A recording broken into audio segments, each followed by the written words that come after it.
May the 4th be with you. It's Star Wars Day, and we're glad you're with us on SoCal Prep Report. I'm your host, Randy Rosenthal. We got all kinds of ornaments here because it is Star Wars.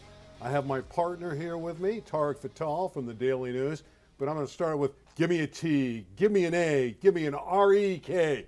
Tarek, because a little later in the program, we're going to talk a little cheer, Tarek. Hey, okay.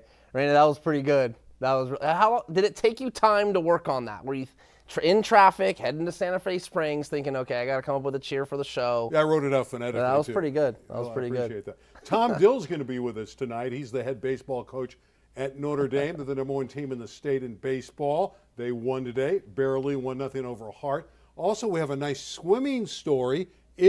Pluton, the coach of Long Beach Poly, and his outstanding swimmer is with us, Colin Geer. Why are they here? Why are you having swimming tonight? Well, Wilson in the Moore League had won the league for 49 straight years, but the Jackrabbits got him.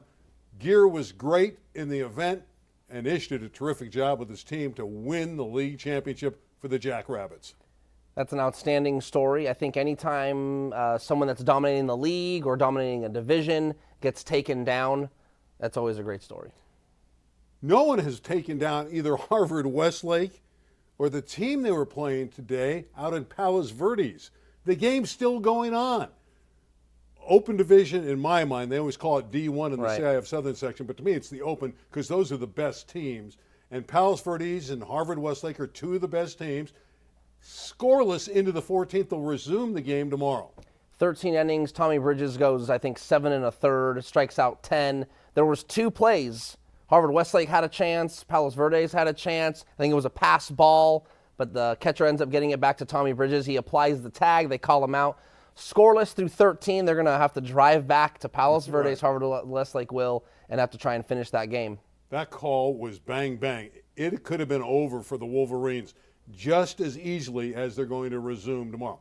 All right, what about the Hart game with Notre Dame? It could have been over for Notre Dame. I mean, they eke out a 1-0 lead. Got a fine performance from their great starting right-hander, Justin Lee. It's always interesting. High school baseball, in my opinion, is probably the most random when it comes to the matchups. All it takes is one good team with one good arm on a good day, where a couple bats get a couple balls in the gap, and you end up losing the game. Notre Dame, the number 1 seed overall in Division I, but they were able to eke it out. Justin Lee was the pitcher. They got the 1-0 victory. Yeah, Levi Sterling came in, got the final 2 outs to save the game. Hart actually had a couple runners on in the 7th and had a chance to really put some fear into the Knights. All right, we're going to bring in Tom Dill, the head coach. He's been there, like 26 years. Terrific guys, coached some great players over the years, the likes of Giancarlo Stanton, Hunter Green, and Tom's with us now. Coach, congratulations on the win. I think it was a little closer than you wanted it to be, though, right? Yeah, for sure. We knew they had a couple of really good pitchers, and we were thinking it'd be close. We just thought we might jump in and scatter a few more runs than we did, but Justin did another great job throwing a shutout. He got help with the last 2 innings from Levi, like you said, but he had another great performance. I think that makes him 8-0, and that's our 8th shutout out of the last 10 games. So we're doing it on the mound. Just like to do a little bit more at the plate. Tom, everyone knows the Mission League is one of the best leagues in the country. And you said this yourself. It's so rare that league doesn't come down to the last game, the last week. But you guys were able to wrap it up with 3 games left to play. I mean, you didn't. You end up sweeping Loyola, but you could have lost all 3 of those games. It would have made a difference. You would have been the league champ. In your almost 30 years coaching in that league, how rare is it for someone to tie up the league championship with a week left to play? Yeah, not too much. I know Harvard ran away with it a few years back, and that was the last time I remembered that. Usually it does come down to the last 1 or 2 games and who beats whom, and somebody upsets another team. So, yeah, it's not typical. I wouldn't count on that too many times either. It's mostly going to come down to the wire. You know, Coach, you're ranked number 1 not only in the Southern section, not only the top seed, but you're number 1 in the state. Do you like that position? I guess it's great because that means you've been playing well all season long. but you're also everyone's target. How do you feel about being number one? Yeah, when you're doing well in Southern California, then you're going to be ranked very high. I think it's kind of cool for the guys, especially the type of team we have. They don't have much of an ego. We're really a team's team, not not all these big name players. We just kind of get it done, and so for them, I'm pretty excited that we get that recognition. Tarek is the one that started all this because he had us number one at the beginning of the season when no one else did. It's all your fault. Yeah, see, there you go. I kind of felt like I knew what I was talking about on that day. Tom, your team, we know the pitching staff, the guys can put the ball in play, but talk about why this team is special. You kind of alluded to it, humble approach and so on, but give us a little more. Is it the way they're working? Is it the way they work together? Are they a great team off the field? Talk about why you think this team is so special. Yeah, I think, first of all, I think I shared with you, Tarek, 6 of our 9 starters played in a game at the freshman level. And that's kind of uncharacteristic of a championship team. You get a lot of teams that don't even think they should have a freshman team.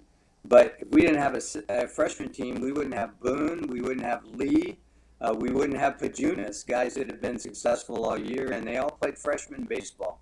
So I think that mentality, kind of the work ethic, coming up together, buying into the program, listening to what the coaches say.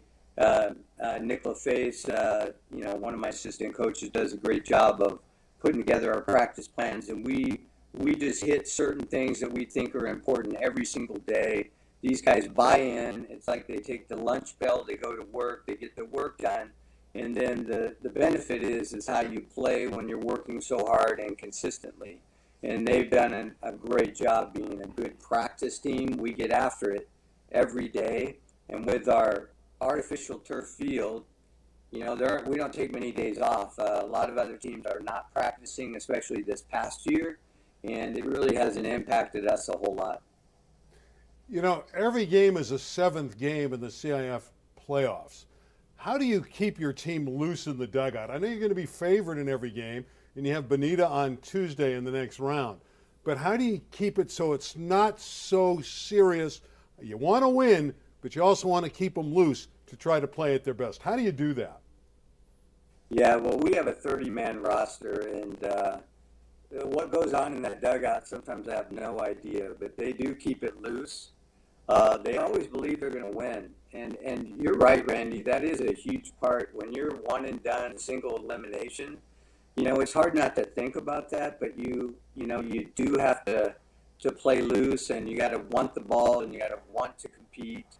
And so there is a balance there, but I think one of our focuses is always moving forward and trying to stay positive. You can't dwell on what happened last inning or a play that was made in the inning. It's really just moving forward. So you have to keep the guys moving forward in a positive way. And we have a dugout that helps with that. They keep it light. They stay energetic. They're always pumping up their teammates. So I think that's a big part of it. And that's why the bench is really important too on how well they've done for us this season. Tom, my last one for you is I'm going to put you on the spot a little bit. I know there's still the postseason to go. You won a CIF title in 2008. Is this the best team you've had at Notre Dame? Well, I will answer this easily is if you take the regular season, we have never had a regular season like this. And I would say we're, it's hard to say the best team. We've had quite a few, and our 2020 team that never got to play with COVID was full of D1 starters, the next year. That might have been the most talented team, but as far as doing it on the field, never had a team better in regular season. But, we got 4 more games to go to really prove that. But right now, if you ask me right now where we are right now, this is the best team I've coached as far as what we've been able to do and the success we've been able to have. What's your advice for Harvard Westlake having to come back to the Valley, go back and play Palos Verdes tomorrow starting in the 14th inning? How do you handle that? Oh boy, that's a tough one. I'm gonna say this. I'm gonna give the edge to Jared Halpert and his game plan tonight. He's gonna come up with something that is gonna make sense tomorrow. So I'm pulling for those guys, and I'll put my money on Jared. Well, we'll put our money on Tom Dill and the Notre Dame Knights. Tom, congratulations on a great year, continued success. Good luck on Tuesday against Bonita, and keep it going. Thank you guys for having me. You got it. Take care. Tom Dill's done it for a long time, and he always seems to get it done in a great way. I did a feature story on this team not too long ago, like a couple days ago, and I was talking to the players, and the best quote of the whole thing, Madden Oko is a senior, and he looked at me and he goes, we didn't really have we did not have the expectations of where we are now. We weren't sure who was going to step up. We lost a lot of seniors, but they've had players like Colin Brown and Kai Gonzaga who were like JV kind of reserve players last year, and they filled the void. And hey, man, that next man up mentality, as cliche it is in sports, it's a real thing, and that's what Notre Dame's gotten this year. Speaking of Notre Dame, I want to mention their softball team. They were upset yesterday by California. We talk so much about the Santa Margaritas and the Huntington Beaches and certainly Los Alamitos and Norco.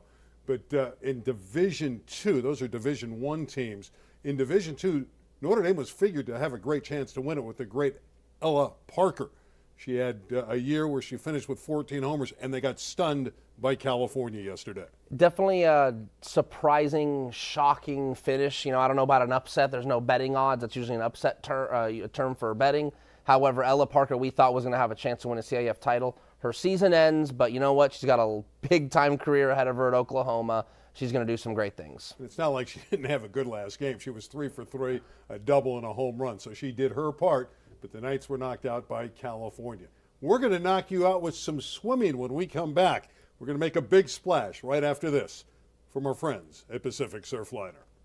Southern California has always been a land of discovery. From historic gems to iconic beaches to top attractions. Let the Amtrak Pacific Surfliner be part of your journey as you explore more of the place we call home. Reconnect with the communities you love most, with the people you love most. Isn't it time you rediscovered Southern California? I heard this next story. I just thought it was phenomenal. I mean, the Wilson Bruins of Long Beach have dominated the Moore League in swimming for 49 years straight. But that streak, Tarek, got snapped by Long Beach Poly, their rival, but it really couldn't have been much of a rivalry over the years because Wilson was dominant. So we had to send out this message to the coach. Ish got it done. Ish Pluton and his great swimmer Colin Geer join us. Guys, congratulations. I'll start with you, Coach. Going in, did you think this was finally going to be the time for your school to break through? Well, thank you so much for having us. It means a really big deal. It's a really big deal to us. Going into this meet and kind of this season, we knew we certainly had the talent to do it, but we also were fighting, 49 years worth of legacy and tradition with Wilson Aquatics, and we knew it was going to be a really tall order. So the kids put in some incredible work this season and really dug deep for the win. We were still on edge the whole meet, knowing that anything could happen and Wilson could still come out on top. So it was a fight all the way through to the final event. Colin, I think sometimes athletes, they know what's capable, they know what's at stake, but they don't talk about it, right? For you guys, before that meet started, was it something you knew, okay, they had won X amount in a row, we can knock them off, that's the goal? Or was it kind of mum's the word, let's just win the thing and we'll worry about what it means later? What was the approach? Yeah, I mean, we certainly talked about it. These guys have been strong since freshman year. And so coming in this group of guys, we kind of knew that we were the team that had a chance to do it. And so kind of the talks were looming for the first 3 years. And then this season comes around and it's like, it's finally time to do it. So these group of guys, we got together, we worked towards that. That was our goal. And if stuff was getting hard in practice or something was going bad, like that's what we talked about and that's what got us through it. So I would not say that we kept our mouths shut, but we just kind of kept focused and got it done. Colin's a senior. He's on his way to Michigan, and congratulations on being a Wolverine. But, Coach, you know that you had a great senior class, and this had to really be the year, right? Absolutely. And when you have leaders like Colin on the team and many of the other seniors, you just want it so desperately for these boys that have put in 4 years of time and effort with the end goal of coming out triumphant. Well, you won all 11 events, so you had to be pretty good on that day. Yeah. I know Long Beach is a tight-knit community, let alone a tight-knit sports community. What kind of reception, Colin, have you guys gotten? Like, coming back to school, you took them down, you're the league. How much love did you get from your local community, if any at all, for winning your league title? Yeah, certainly way more than swimming normally gets, that's for sure. Like, our athletic director was walking around the school with a swim cap on the day of and the day after. So That's the awesome. school got into it for sure. He said he's putting the trophy right in the middle of our main building, right in the middle. So he said that, I guess they're taking a pretty big deal out of it. The alumni have responded really well too. I think a lot of these guys that have lost, they lost all 4 years. And so they feel it a little bit too. And so I've gotten a lot of texts from alumni and stuff like that in the past couple of days. And so people are certainly responding to it, and that's more love than swimming normally gets. So it's been cool. Colin, I know you won a lot of events. You won a couple relays. You won your specialty, the butterfly, but you also sacrificed a little bit, and you went into the 200 free, which is not your event, but you won that event. What was it like hitting the water knowing you were doing a freestyle 200 and you're trying to help your team and win an event you're normally not in? Yeah, that's kind of the talk we had before, and like my coaches were talking about, like, are you comfortable with doing something different? And I just wanted to do whatever I could to help the team more than anything. And so, yeah, it was a little bit different. I hadn't raced the 200 free in over a year, like competitively, and so I just got in, trust what I do in training every day, and was able to get it done.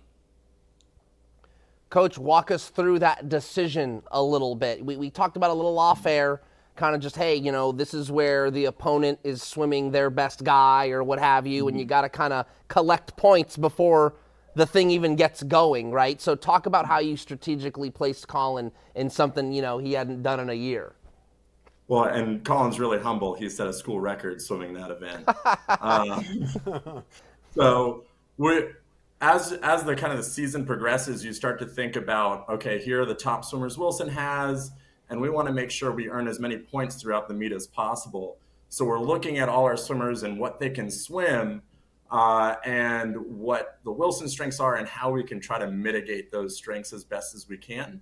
And so moving Colin out of the 200 IM, which is one of his strongest events, he's swimming that at CIF tomorrow, and into the 2 free, freed him up to earn a first place points in the 200 free. And then our younger athletes, actually a freshman, won the 200 IM in his place, which was huge in getting us points for the overall win. All right, Colin, what's tomorrow look like for you? I know you got to get some sleep, so we're going to let you go here in a moment, but you have hopefully an eventful day ahead of you tomorrow. What are you swimming in the CIF finals tomorrow? Yeah, so tomorrow I've got the 200 IM, the 100 fly, and then I'm doing fly on our medley relay, and I'm in our 4x50 freestyle relay, and tomorrow's going to be a lot of fun. CIF is like the time where I race the kids that I race all year round at club in the winter and stuff like that, and so I always know what I'm getting with these kids. They're really talented, and so it's going to be a lot of fun. Coach, last ad to you. I know you're excited about your other guys joining in at the CIF finals, but what did it mean to the school? And I know you were at that school at Long Beach Poly. What did it mean for you to bring them their first ever Moore League swim championship? It means the world to me. For years and years, you hear the same old line in Long Beach that Wilson is the aquatic school. And we like to think differently at Poly. And so being able to take it to them and take them down for 49 years worth of aquatics alum, it it really, really feels good and hits home. And I just couldn't be any prouder to be these boys' coach.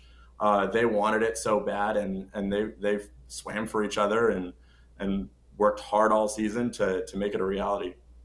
Well, congratulations, Coach, on the championship. Colin, great work in the pool. Good luck tomorrow. Maybe a CIF championship for the team as well ahead of the Long Beach Poly Jackrabbits. Congratulations again, guys. Great job. Thank you. Thank you. Thank you so much. Yeah, and thanks for being with us. That's a wonderful story. It is. It is. I love that. Guy got in the pool. Thought, man, I haven't even done this type of stroke in a year. School record. School record. Talent goes a long way. Yes, in it life, does. doesn't it? Yes, it does. Speaking of pool and pool play, Loyola in volleyball in the Southern section still undefeated. All the powerhouse teams are.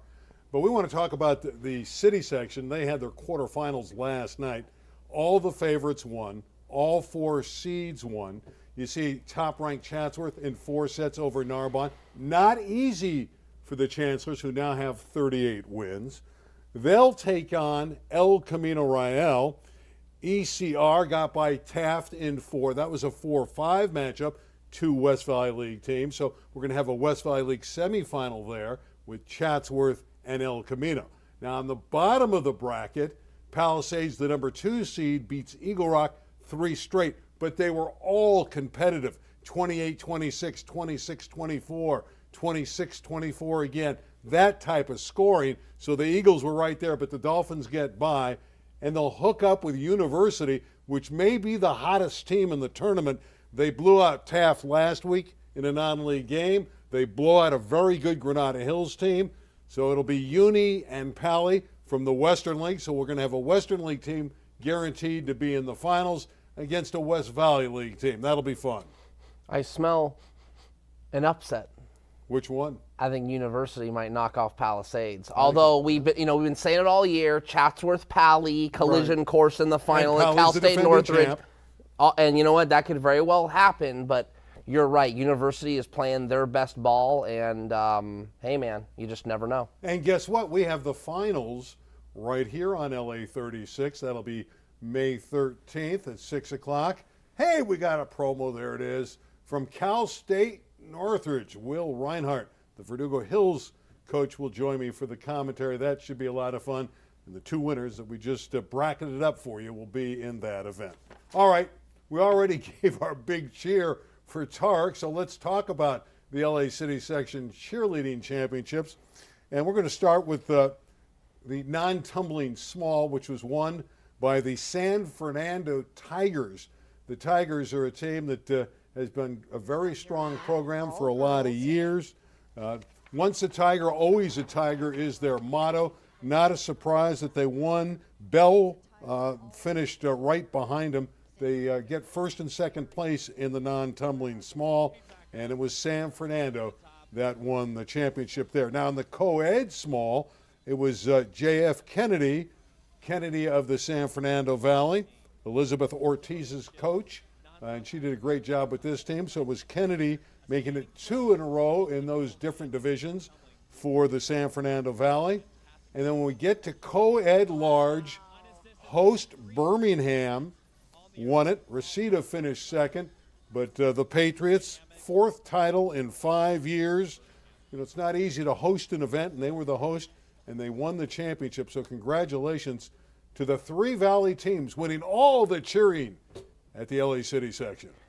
It takes a lot of choreography, it takes a lot of effort, a lot of planning, and to execute that stuff at the championship level. How long do their routines have to be? 2.5 minutes. Yeah, that's, it sounds like it's quick, but it's a lot of moving, and you got to be in shape for 2.5 minutes. You got to go hard. You got to fly as high as you can. You got to keep your technique in tip-top shape, and congratulations to those teams. We mentioned Taft's volleyball team. Well, they're going to have a new football coach in Woodland Hills at Taft High School.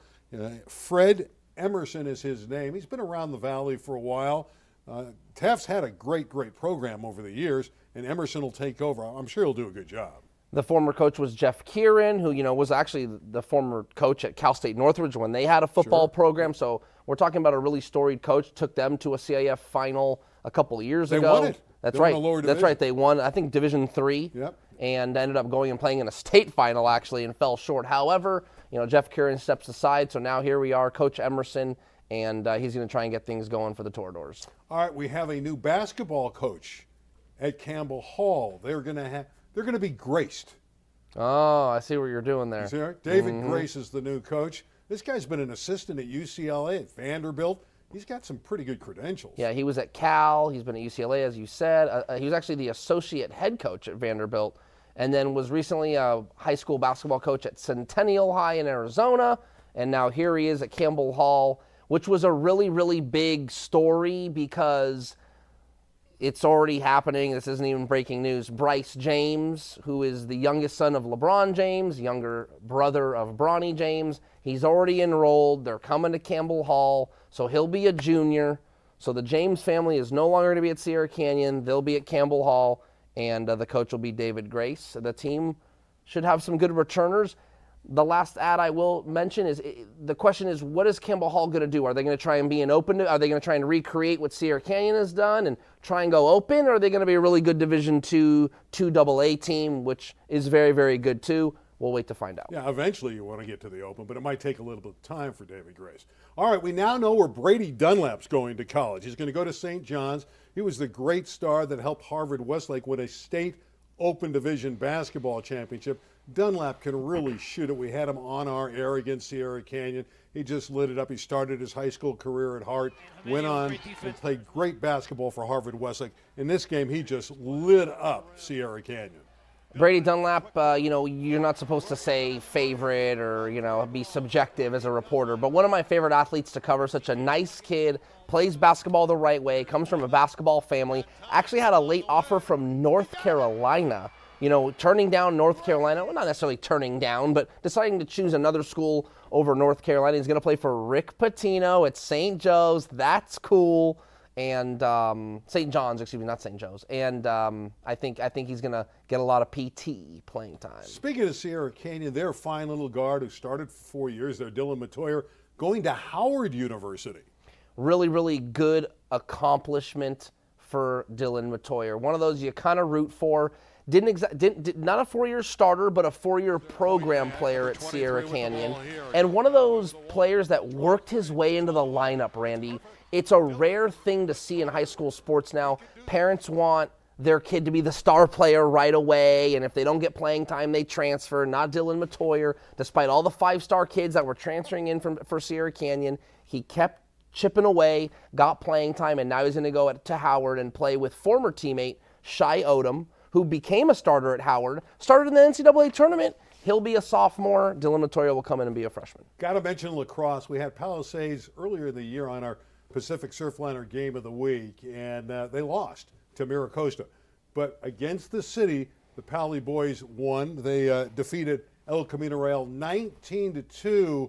I love the name, Wolfowitz. Kerner Wolfowitz in goal. He got it done.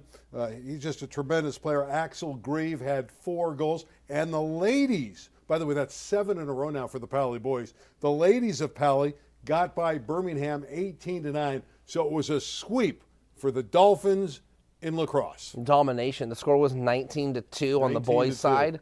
I mean, we got to bump them into the southern section or something. I mean, that's what that. I mean, I know it's not really possible, but that's what that tells me. Well, they're playing mostly southern section schools. And then they play in the city playoffs. All right. So what are you doing this weekend? Tomorrow, Friday, I will be at Calabasas Division II playoff baseball. They're playing Norco. I could pivot and go find out what happens at that Harvard Westlake Palos Verdes game tomorrow. I think you should go over there right now. I mean, you don't. They're already warming up. Valley. Yeah, you got to go out to Palos Verdes. We're here in Santa Fe Springs. I think I'll probably be at Calabasas, catch a full game. The other good game to keep an eye on, Division II, Crespi, Grace Brethren, double local for the Daily News. A lot of good baseball still to play. Give me one good quick cheer. I can't do it. You can't. It's Star Wars Day. The one I do know isn't it UGLY? You ain't got no alibi, you ugly?